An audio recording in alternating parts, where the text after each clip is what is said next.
Þá tekur næst til máls háttvirtur 10. þingmaður Suðurkjördæmis, Margrét Tryggvadóttir.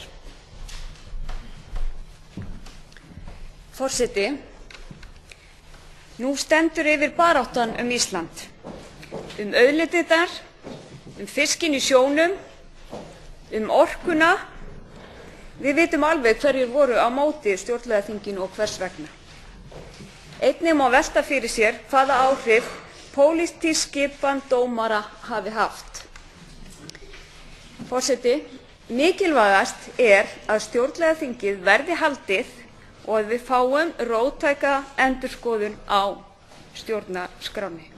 Það aðalatriðið. Ég get tekið undir orð Gísla Tryggvasonar, eins frambjóðanda sem náði kjöri í þeirri kosningu sem nú hefur verið ógild, að hann telji að hugsanlegir ágallar á kosningunni hafi sannarlega ekki haft áhrif á niðurstöðuna. Engu að síður get ég tekið undir margt í ákvörðun Hæstaréttar vegna þess að enginn vafi má vera lögmæti kosninga. Við eigum og verðum að gera ýtrustu kröfur. Á kosninguna má engin skuggi falla. Forseti, nú kjósum við bara aftur, nýtum tækifærið og gerum þetta óaðfinnanlega næst.